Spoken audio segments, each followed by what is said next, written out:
del fentanilo y regresando al trabajo que presentó el diario estadounidense New York Times, preguntarle su opinión, Presidenta, de que en ese periódico pues uno de los accionistas más importantes sea un mexicano. Se trata de Carlos Slim, quien tiene el 8% del capital accionario del New York Times. El New York Times no solo saca este trabajo del fentanilo en un contexto en el cual pues hay una amenaza de parte del futuro presidente de Estados Unidos de incluso pues invadir países donde considere que se está fomentando o que hay un problema con las drogas, y lo ha dicho en torno al caso mexicano. Y no es la primera vez que estos medios estadounidenses cooperan con ese tipo de propaganda sin presentar ninguna prueba. Está el caso del New York Times mismo en el tema de Irak, diciendo que había armas de destrucción masiva para fomentar la invasión. Y después tuvo que ofrecer disculpas a sus lectores y al planeta y a los iraquíes. Pero más allá de eso, también el New York Times recientemente participó en otras de estas estrategias tratando de influir en las elecciones mexicanas con el tema del narcopresidente, narcogobierno y narcocandidata. En ese sentido, Presidenta, preguntarle su opinión de que sea un mexicano quien de alguna forma está financiando eso también, más allá de que si es un negocio o no, porque el New York Times enfrenta problemas, lo sabemos desde hace mucho tiempo, y ya no es un negocio, en realidad es por la influencia política que tiene ese periódico a nivel internacional. Primero habría que ver si todavía Slim tiene las acciones, no estoy segura. En 2017 vendió capital, pero se quedó con 8%, tenía alrededor del 13%. Habría que revisar eso, ¿no? Para tener la certeza de si todavía tiene o no. Hasta donde yo sabía, creo que ya no tenía acciones, pero hay que revisarlo para tener la certeza y poderlo informar. Más allá de ese tema, que no creo pues que se utilice en este sentido el New York Times por un empresario mexicano, el que nosotros denunciáramos que no es creíble el reportaje del New York Times tiene que ver con dos temas principales. Uno, con exigir siempre la veracidad de la información.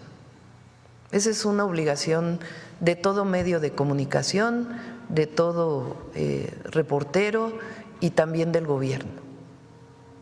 Como medios de comunicación, como gobierno, como ciudadano también finalmente, tenemos la obligación de decir la verdad, con todo el subjetivismo que pueda haber en la palabra verdad, pero lo que no podemos es inventar. Entonces, eso es lo primero, la veracidad de la información. Y por eso invitamos a personas que se han dedicado a este tema para informar si era posible que en una cocina como la que se presentó se estuviera fabricando fentanilo. Entonces, eso es lo primero. Lo segundo, nosotros combatimos la distribución de fentanilo en nuestro país, sea que vaya a Estados Unidos o que sea para distribución nacional. Es una droga ilegal que tiene que combatirse. Y además, pues la violencia que se genera por el consumo de las drogas, principalmente en los Estados Unidos. Entonces, por supuesto que combatimos la delincuencia organizada y la estrategia que tenemos para disminuir la impunidad, cero impunidad como llamamos, y al mismo tiempo atender las causas. Es decir, veracidad en la información, estrategia de seguridad. Pero lo tercero, y que es muy importante, ¿qué es lo que presentamos aquí? ¿Cuál es la razón por la que en Estados Unidos hay una crisis que lleva prácticamente 100,000 muertes de personas al año en el consumo de fentanilo? Que nosotros además tenemos que colaborar con Estados Unidos hasta por razones humanitarias, porque nosotros, pues evidentemente a cualquier ser humano nos duele que haya una crisis de consumo de opioides y particularmente de fentanilo que lleve a la muerte de cualquier persona. Pero ¿por qué allá se da el consumo y aquí no? ¿Por qué allá se tiene esta crisis del número de funciones asociadas a este consumo y aquí no tenemos y no queremos tenerlo? Yo creo que una primera parte sí tiene que ver con valores de nuestra sociedad y cómo nos cuidamos en la familia. Sí hay problemas de drogadicción, sí, y como bien decía el doctor Kersenovich, los estamos atendiendo desde la prevención hasta la atención. Y por eso reforzamos el número de teléfono de la línea de la vida, para que cualquiera que tenga algún problema, sea personal o de algún familiar, pueda llamar y se le dé orientación.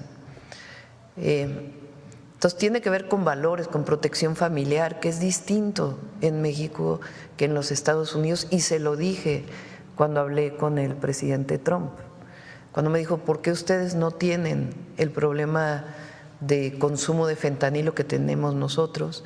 Le dije, bueno, primero creo que es por los valores de nuestra sociedad. Segundo, la campaña que se hizo. Y la verdad, desde aquí tiene la campaña de fentanilo ya un tiempo que se estuvo difundiendo.